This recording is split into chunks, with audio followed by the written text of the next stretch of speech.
Excerpts from Chapter 1 of the narrative of the life of Frederick Douglass by himself. I was born in Tuckahoe, near Hillsborough, and about 12 miles from Easton, in Talbot County, Maryland. I have no accurate knowledge of my age, never having seen any authentic record containing it. By far the larger part of the slaves know as little of their ages as horses know of theirs, and it is the wish of most masters within my knowledge to keep their slaves thus ignorant. I do not remember to have ever met a slave who could tell of his birthday. They seldom come nearer to it than planting time, harvest time, cherry time, springtime, or fall time. A want of information concerning my own was a source of unhappiness to me. My mother was named Harriet Bailey. She was the daughter of Isaac and Betsy Bailey, both colored and quite dark. My mother was of a darker complexion than either my grandmother or grandfather. My father was a white man. He was admitted to be such by all I ever heard speak of my parentage.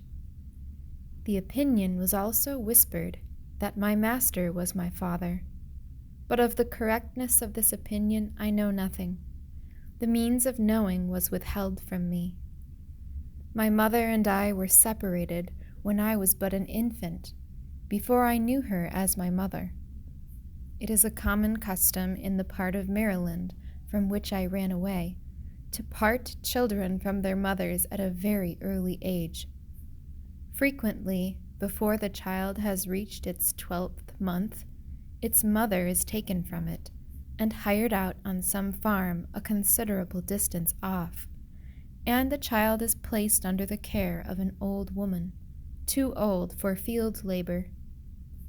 For what this separation is done, I do not know, unless it be to hinder the development of the child's affection toward its mother, and to blunt and destroy the natural affection of the mother for the child.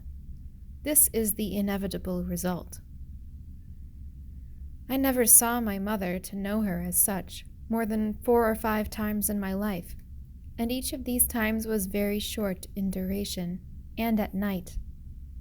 She was hired by a Mr. Stewart who lived about 12 miles from my home. She made her journeys to see me in the night, traveling the whole distance on foot, after the performance of her day's work. She was a field hand, and a whipping is the penalty of not being in the field at sunrise, unless a slave has special permission from his or her master to the contrary, a permission which they seldom get, and one that gives to him that gives it the proud name of being a kind master. I do not recollect of ever seeing my mother by the light of day. She was with me in the night. She would lie down with me and get me to sleep, but long before I waked, she was gone.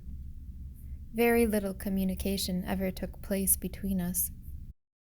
Death soon ended what little we could have while she lived, and with it her hardships and suffering. She died when I was about 7 years old, on one of my master's farms, near Lee's Mill. I was not allowed to be present during her illness, at her death or burial. She was gone long before I knew anything about it. Never having enjoyed to any considerable extent her soothing presence, her tender and watchful care, I received the tidings of her death with much the same emotions I should have probably felt at the death of a stranger.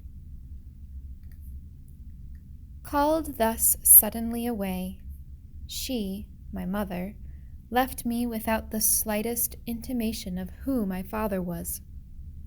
The whisper that my master was my father may or may not be true, and, true or false, it is of but little consequence to my purpose, whilst the fact remains, in all its glaring odiousness, that slaveholders have ordained, and by law established, that the children of slave women shall in all cases follow the condition of their mothers, and this is done too obviously to administer to their own lusts, and make a gratification of their wicked desires profitable as well as pleasurable. For by this cunning arrangement, the slaveholder, in cases not a few, sustains to his slaves the double relation of master and father. I have had 2 masters. My first master's name was Anthony. I do not remember his first name. He was generally called Captain Anthony, a title which I presume he acquired by sailing a craft on the Chesapeake Bay. He was not considered a rich slaveholder. He owned 2 or 3 farms and about 30 slaves. His farms and slaves were under the care of an overseer. The overseer's name was Plummer. Mr. Plummer was a miserable drunkard, a profane swearer, and a savage monster. He always went armed with a cow skin and a heavy cudgel. I have known him to cut and slash the women's heads so horribly that even master would be enraged at his cruelty, and would threaten to whip him if he did not mind himself. Master, however, was not a humane slaveholder.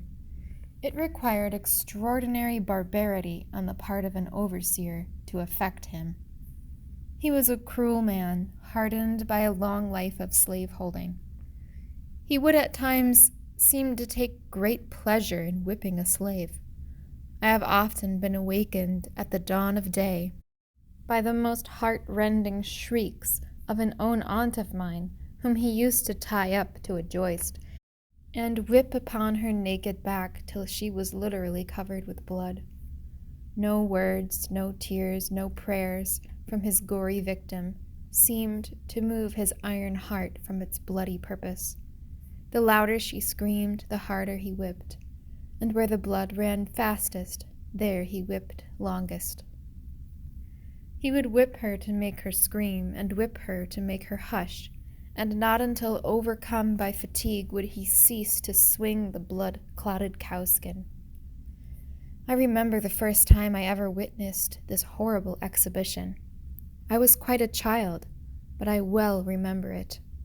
I never shall forget it whilst I remember anything. It was the first of a long series of such outrages, of which I was doomed to be a witness and a participant. It struck me with awful force.